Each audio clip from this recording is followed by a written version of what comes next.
Danas pravimo svinjska rebra u kotliću, ovdje na Kelebiji. Pravimo sa nokedlama, knedlama, ko kako zove. Vidjet ćete kako se ovo divno jelo uklapa u ovu zaista fantastičnu okolinu, prirodu i zaista je pravo zadovoljstvo družiti se sa dobrim ljudima i prijateljima. Možemo ove subote da krenemo u zajedničku avanturu pripreme ovih rebara u kotliću. U kotlić smo stavili 2 supene kašike svinjske masti, stavili smo 3 luka i stavili smo 5 čena beloga luka i pržimo ga na ovakvoj lepoj vatri dok zahteva, dotle pržimo. U ovom divnom okruženju u Kelebijskoj šumi danas pravimo lepa rebra na kotliću. Zaista je fantastično nalaziti se ovdje u dobrom društvu i praviti divan kotlić. Samo ovako lepo da idem.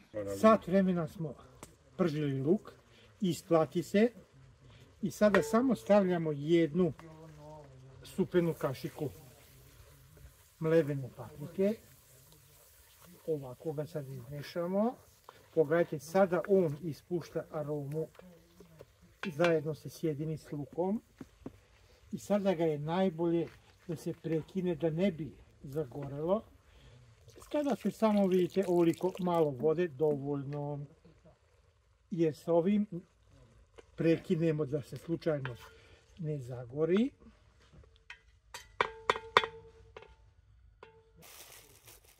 I stavljamo rebra, ova lepa svinjska rebra. Fantastično ćemo da poređamo. Luk zaista nemojte da žalite, 1 sat smo dinstali, isplati se, ovo je takva igranka, zaista samo na ovaj način možemo lepo, kvalitetno da uradimo.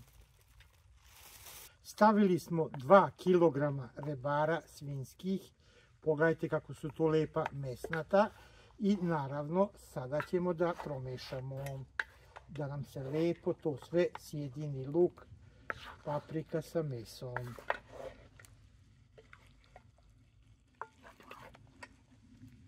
Sad možemo. 15 minuta smo pržili.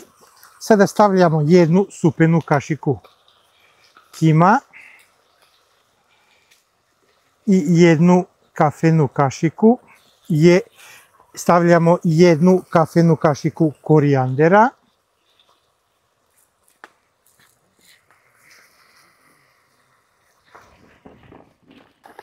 I naravno stavlja svako soli koliko misli da će biti potrebno.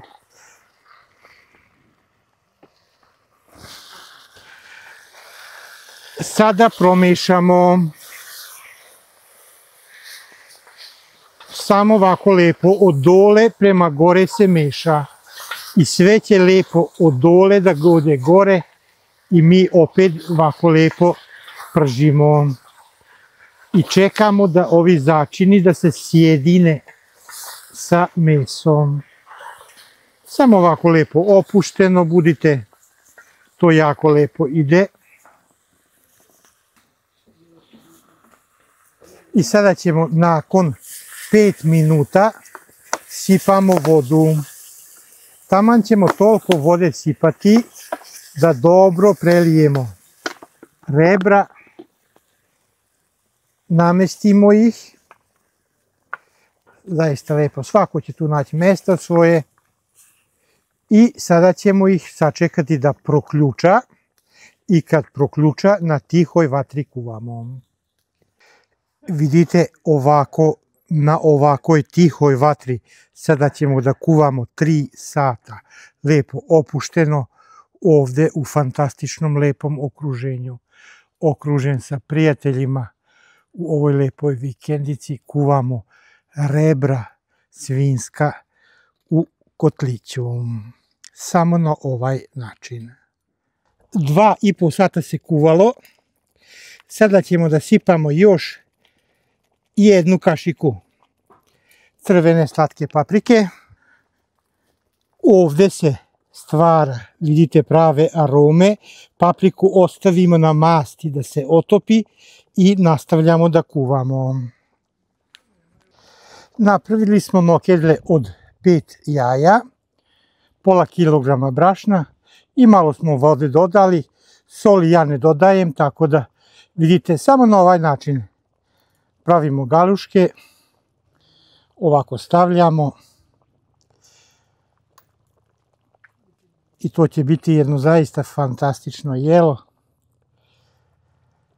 u ovom finom druženju, okruženju. Samo i vi na ovaj način stavljajte nokedle ili galuške, sve zavisi ko kako zove.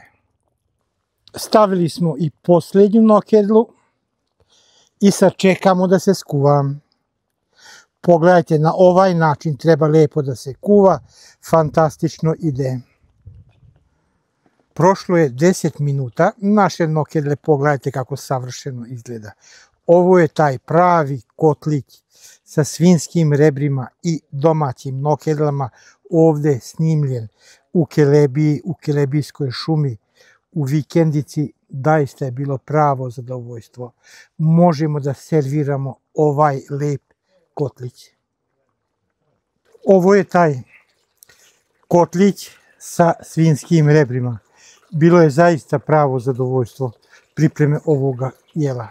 Jako mi je drago što pratite i Jocinu kuhinju. I do sljedećeg viđenja. Pogledajte u kojem smo mi lepom okruženju pravili ovo divno jelo. Jako mi je drago što pratite Jocinu kuhinju. Do skorog viđenja, puno pozdrava od Joce.